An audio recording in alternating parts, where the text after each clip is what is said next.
নমস্কার বন্ধুরা, ফুডি কিচেনে আপনাদের সবাইকে স্বাগত। আশা করি আপনারা সকলেই ভালো আছেন। পনিরের রেসিপিগুলোর মধ্যে মটর পনির রেসিপিটা হলো বেশ জনপ্রিয়। রুটি, লুচি, পরোটা, নান, পোলাও, ফ্রায়েড রাইস বা ভাত সমস্ত কিছুর সাথেই এই মটর পনির খেতে লাগে অসাধারণ। তো চলুন বন্ধুরা, আজকের এই ভিডিওতে দেখে নেওয়া যাক খুবই সহজে আর অল্প সময়ে এই মটর পনির আপনারা বাড়িতে কিভাবে বানাবেন, যেটা স্বাদ হবে হুবহু রেস্টুরেন্টের মতো। আর হ্যাঁ বন্ধুরা, যদি ভিডিওটা ভালো লাগে তাহলে কিন্তু লাইক আর কমেন্ট করে আমাদের চ্যানেলটাকে সাবস্ক্রাইব করবেন। তো চলুন শুরু করা যাক। রেসিপিটার জন্য আমরা নিয়ে নিয়েছি 400 গ্রাম পনির। পনিরটাকে আমরা ব্লক আকারে কেটে ফেলব। পনিরের ব্লকগুলোর সাইজ যাতে খুব ছোটও না হয় আবার যাতে খুব বড়ও না হয় সেটা কিন্তু একটু খেয়াল রাখবেন। মোটামুটি মিডিয়াম সাইজের ব্লক করলে খুব ভালো হয়, তাহলে রেসিপিটার যে টেক্সচারটা আসবে সেটাও খুব সুন্দর আসবে।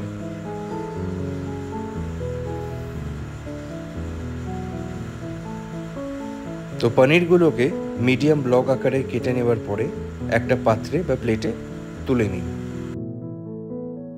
এবারে নিয়ে নিন 3টে মিডিয়াম সাইজের আলু। আলুটার খোসাটা ছাড়িয়ে নিন। তারপরে পনিরের ব্লকের আকারেই চপ করে ফেলুন।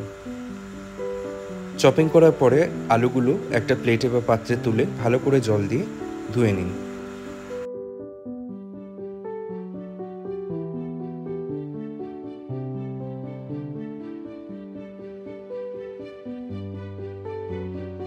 এবারে মিক্সার গ্রাইন্ডারে একটা পেস্ট বানানোর জন্য নিয়ে নিন 15 গ্রাম আদা আর 5টা থেকে 6টা কাঁচা লঙ্কা। সাথে দিয়ে দিন 10 থেকে 12 পিস কাজু বাদাম। অল্প একটু জল মিশিয়ে এটার পেস্ট বানিয়ে ফেলুন। এবারে একটা কড়াই বা ফ্রাই প্যান নিয়ে তাতে দিয়ে দিন 3/4 কাপ পরিমাণ রিফাইন অয়েল। তেলটা ভালো মতো গরম করে নিন। তারপরে কেটে রাখা পনিরের ব্লকগুলো ভেজে ফেলুন। মোটামুটি মিডিয়াম ফ্রাই করে নিতে হবে পনিরগুলো, অর্থাৎ লাইট গোল্ডেন ব্রাউন কালার যখন চলে আসবে পনিরগুলো তখন তুলে ফেলতে হবে।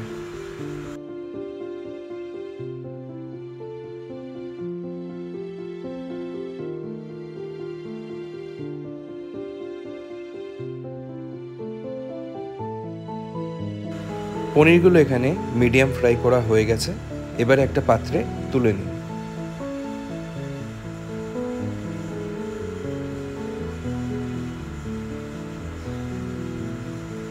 এবারে ওই একই তেলে ভেজে ফেলুন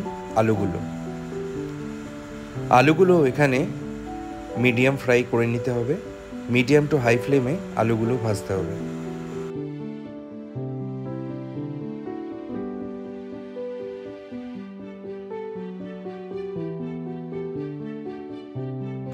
আলুগুলো ভাজা হয়ে গেছে। আলুগুলো একটা প্লেটে বা পাত্রে তুলে নিন।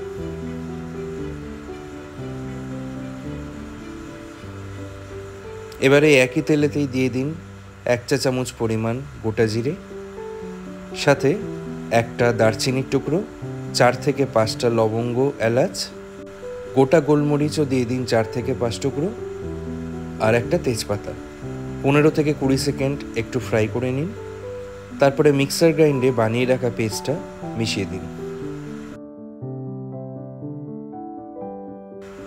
এবারে মিক্সার পেস্টটা মিডিয়াম টু হাই ফ্লেমে ভালো করে কষিয়ে ফেলুন 5 থেকে 6 মিনিট। 5 থেকে 6 মিনিট ভালো মতো কষানো হয়ে গেছে। এবারে দিয়ে দিন 1 টেবিল স্পুন পরিমাণ ধনে গুঁড়ো, 1 টেবিল স্পুন পরিমাণ জিরে গুঁড়ো, কাশ্মীরি লঙ্কার গুঁড়ো 1 টেবিল স্পুন পরিমাণ, হলুদ গুঁড়ো 1 টেবিল স্পুন পরিমাণ, স্বাদ মতো লবণ, আর হাফ টেবিল স্পুন পরিমাণ চিনি। চিনিটা এখানে অপশনাল, আপনারা চাইলে স্কিপ করতে পারেন। এবারে লো টু মিডিয়াম ফ্লেমে এই মশলাগুলো একবার ভালো করে মিক্স করে ফেলুন।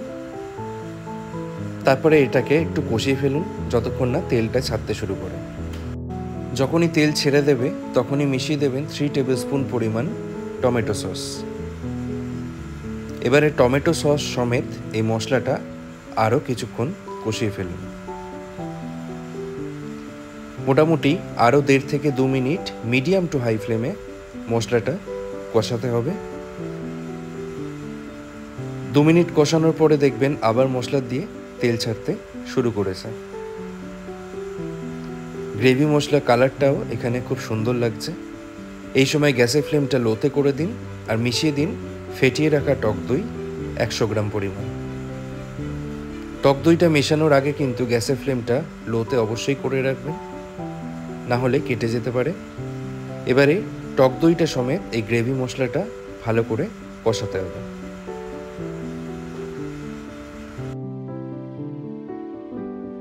টক দইটা ভালো করে মিশিয়ে নেওয়ার পরে গ্যাসের ফ্লেমটা আবার মিডিয়াম টু হাইতে রেখে এই গ্রেভিটাকে ভালো করে কষাতে হবে।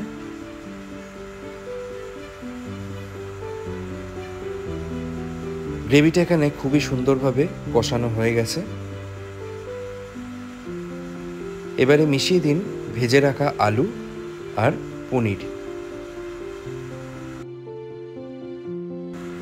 যেহেতু এটা মটর পনির সেহেতু এবারে মিশিয়ে দিতে হবে কড়াইশুঁটি। আমরা এখানে ফ্রোজেন কড়াইশুঁটি ব্যবহার করলাম। এবারে আলু, পনির আর কড়াইশুঁটি সমস্ত কিছু গ্রেভি মশলার সাথে ভালো করে মিক্স করে ফেলুন।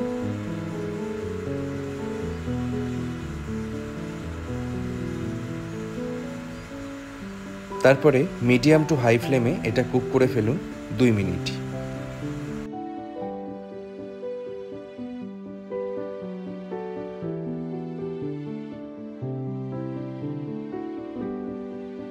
দু মিনিট বাদে মিশিয়ে দিন 1 কাপ পরিমাণ জল।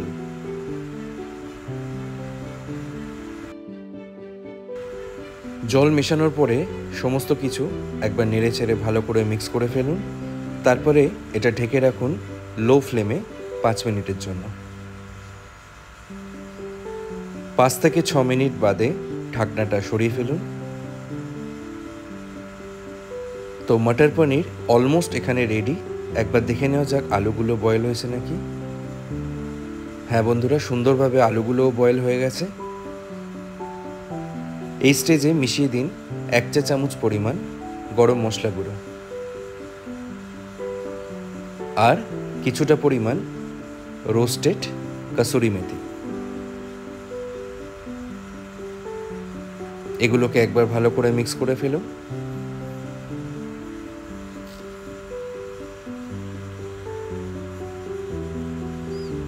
ব্যাস বন্ধুরা, রান্না এখানে পুরোপুরি কমপ্লিট। তো দুর্দান্ত স্বাদের মটর পনির একদম পারফেক্টলি রেডি হয়ে গেছে।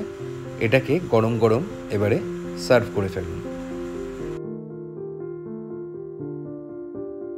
তো বন্ধুরা, ভিডিওটা দেখে আশা করি আপনারা বুঝতেই পেরেছেন মটর পনির বানানো কিন্তু খুবই সহজ।